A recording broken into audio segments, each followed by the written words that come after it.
In this video, I want to show you how I do not get bird damage on my precious crops. I don't get a lot of them, so I want to show you how I do it, and do it either cheaply or at no cost at all. Hi, I'm Bowtie Dave.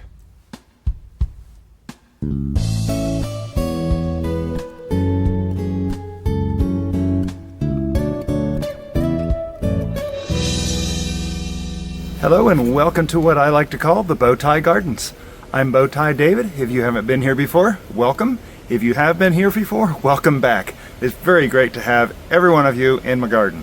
And I want to talk about bird damage to our food, to the food that we work all year to grow, and trying to eliminate as much of it as possible, if not all of it. Now, I've got just 6 very simple steps here that I follow, and I really believe in these with everything I do. Sometimes I do get lazy and things don't work perfect, and invariably I find a tomato missing or something damaged or something done by the birds that, it irks me, but most of the time it's my own fault. So the first step I want to propose to you, and this is a proposal because I want to change our thought patterns.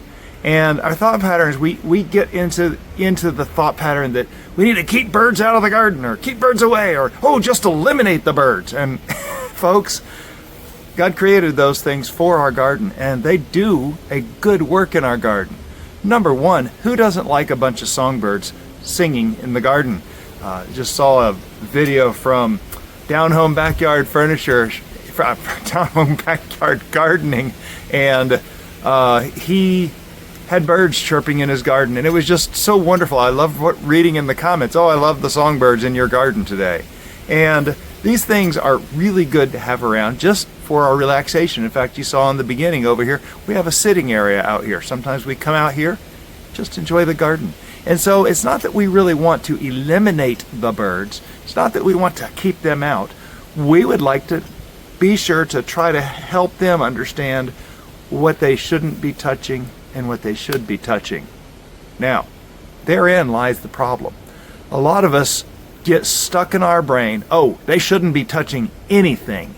And folks, that ain't right. That's not being a good steward of the earth that we've been given to take care of. We don't want to kill the birds because the birds have a very important place in our ecosystem. We know that. We have plenty of studies that prove that beyond a shadow of a doubt. And so one of the first things I want to dispel in this changing of our thought processes is I'm not talking about any kind of barriers. In fact, I really despise the thought of barriers. Bird netting, you realize that bird netting kills not just birds, but snakes and a whole bunch of other things. In fact, there was a video by the Texas Department of Natural Resources that was so impressive. The person speaking had let a snake go that it got tangled up in some bird netting, and it was in danger of dying. The snake got lucky because that person found the snake and got it cut free, but it allowed it to go on and live its life the way it should. And another thing that just kills me now, I'm sitting here thinking about setting this up. I'm thinking, we don't want to just give our birds to the garden. And then I'm thinking, the way some people spray chemicals all over, maybe they should just give their plants a garden to the birds, and forget it. I don't want chemicals out there either. Those chemicals, a lot of them are very dangerous. They do long-term damage. Some of those chemicals stay in our environment forever. They don't break down except for over very, very long periods of time. Glyphosates, of course, I'm not going to get onto a rant about this, but it's a very large molecule. It gets stuck in our soil. It can break down with UV light, but it's just one thing that is not great for growing things in the garden. Glyphosate, that's Roundup. Okay, so the second thing about this, like I said, I'm going to cut that off before I start going on about something you don't even want to hear about. There's a lot of research on all of that. The second thing that I want to talk about is we first need to recognize what the birds are doing. What is the purpose of the birds? It's very simple, folks. It's very simple. They are looking for food and water. They want to survive. They're looking for things to build nests with. They're looking for certain things, and we know exactly what those things are. Let's talk about the food. They're looking for berries, nuts, mealworms. Sometimes they like fruit. And so, think about those things. Provide things. You can see here this pomegranate tree. It actually gives the birds seeds to eat all year long, specifically more in the winter than any time, but they get to eat off of this thing year round. And I see birds and squirrels and other things up in here, rats, up in these crepe myrtle trees all year long. I really do. It's amazing. And they love this thing, and they eat the berries, the little seeds out of there, and they find sustenance in that. Another thing that they eat is worms, mealworms, and insects that might be damaging our garden, folks. The birds want to help. They're trying to help you grow better gardens. So that it will root around in your beds and try to help with the worms. That's what it's doing. It's looking for food. And so the water, this is a story I hear most. Oh, birds got to my tomatoes. They get to my tomatoes all the time. And anybody who's tried to grow tomatoes may have seen that. I used to. I haven't seen it in a long time. And tomatoes is one of the biggest things. What are they doing when they're going for those tomatoes? Do they like the tomatoes? No. Tomatoes are juicy. They have lots of water in them. They get water from the tomatoes, and if they can't find it an easier way, they're going to come to your tomatoes because they know they're juicy. They can tell they're moist and humid. So what are the birds doing? They're looking for food and water. Fruits, take some of those extra citrus fruits and let them have some fruit occasionally. Give them those treats, things that they like. So now let's talk about that food. So there's two approaches you can take to food that will not injure any birds. Number one, you can try growing crops that the birds typically don't like to attack. One really good example, right here at the top of the frame, you can see these loofah. If you've seen any of my videos, you know that loofah are in everything right now because it's so huge. But this loofah, which is just eating the world, has also eliminated any insect damage to the stems. There's no bugs trying to kill it. There's very little leaf damage, and the birds don't touch it at all. It's like they don't even know it's there. And that, to me, is a wonderful way to approach it. But even easier than that is just provide the birds with easier access to food. Put bird feeders in your garden. Don't hesitate to feed the birds. Not a mile away from your garden, but right in your garden. I have birds all over these bird feeders when they're full, and I say that because I was lazy and these things got very empty, and we're going to have to fill them here shortly. But give them easy access to food.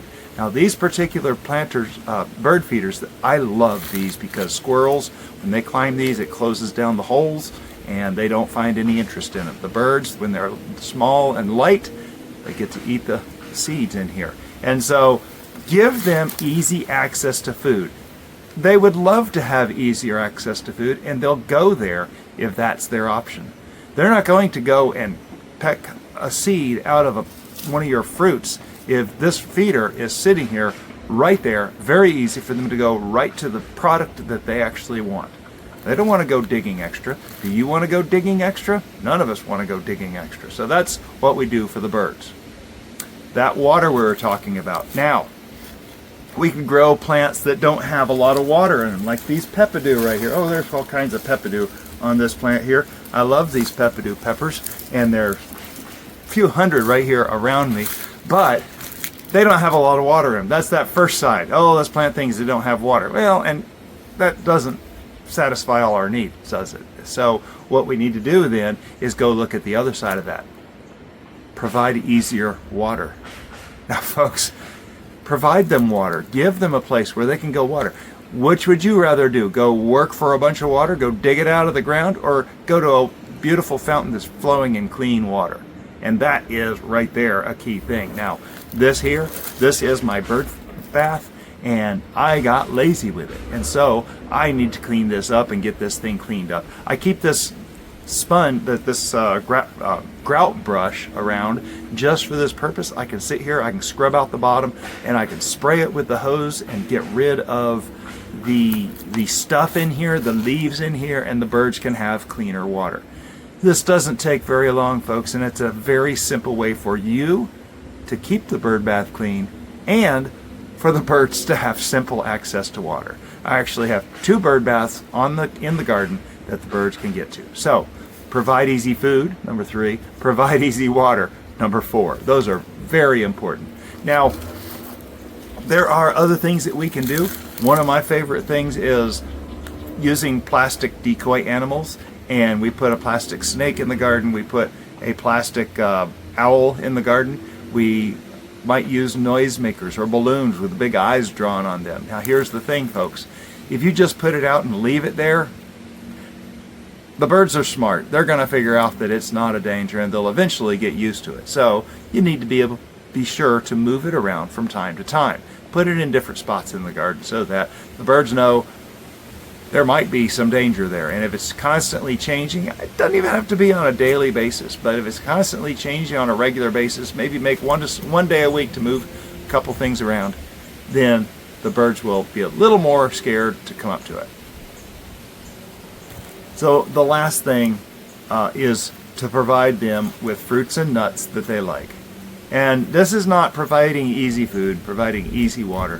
They still are going to want to go forwards for stuff, like when some fool forgets to fill the bird feeder and they don't have any more food in there. Well, they need a place to go, and that is where we plant other plants that the birds will like. One thing I do a lot of is right here. I plant these zinnias, and these zinnias, the flowers will die, and these seeds in here, yes, I save a lot of them. You can see videos on my channel about saving the seeds on these giant zinnias. But you know what? The birds will clean these up too. Birds will clean up a lot of seeds in the garden, and I let a lot of things go to seed specifically for the birds. In fact, I just started out the last garden tour over there at the Greenstalk, and I was showing you the seed pods coming off the tops of these parsley, and it's very simple to break them apart. And if you leave some of them, the birds will eat those for seed as well. And some of these I didn't cut off, and now today, as I'm looking over there at it, it's kind of behind the camera to the side over there. I can see that they've actually eaten most of those seed heads that were on there before. It's okay. I already took some of them and replanted them. So we're going to continue to get parsley out of that little crop over there that I started. Yeah, 3 years ago, folks. That thing was planted 3 years ago. It keeps reseeding itself now on its own. I don't do anything with it except for what you saw in the beginning of that garden tour. So provide them easy seeds and nuts. That's, again, we're getting back to this crepe myrtle up here. We have several things that we can grow to give them nuts that they like. We also want to give them fruit. And one of the big things we have here is all these blackberries and blueberries. And there comes a time after I've harvested over 30 pounds of blueberries, or nearly as much blackberries, that I will just let the birds have the rest of them because I've got plenty. I still have a freezer full of blueberries, blackberries, strawberries, hot peppers, all kinds of stuff that I need to get processing, and I didn't need to be greedy and take them all. So give them some of what you have. Now I have some tomatoes just right up over here. I'm going to show you a snippet of it because there's some red tomatoes. Now these are our first red tomatoes of the season. These are Everglades tomatoes, and I can't wait till they really start producing here in the end of November, which is amazing to me. And we're starting to pick these, and Mrs. Bowtie is taking them for her lunches. But these things are going to produce more and more and more, and if there's enough of them here for us to eat, plus whatever the birds can take after they've used their easy water, their easy food, their foraging food that we've provided for them, specifically things that we wouldn't be eating, they might take a couple of these. And you know what? It's okay, because if they're taking 1%, 2%, even 5% of the tomatoes on these plants, I'm not going to worry about it. I've got plenty to eat. And if I don't have plenty to eat the next year, I just need to plant more. That's all there is to it, folks. Think about if you know exactly what you need, always plant at least one extra. You know, if you say, well, I need 4 plants, plant 5. Let the birds have some of one. That's okay. And that way, we are cooperating with nature. This is all really kind of my own philosophy on how I garden, how I look out for things that are in the garden, how I really want things to thrive in my garden, not just my plants, not just my food, but also the critters that run around here that all do good for me. So are you all for letting the wildlife live, to survive, to thrive, and for us to be able to nurture them? Please click that thumbs up if that's what you think, and comment below if you have any questions or just want to share an experience. I love hearing from y'all. I've learned so much from your comments, from your suggestions, and I really do appreciate and love interacting with y'all whenever I can.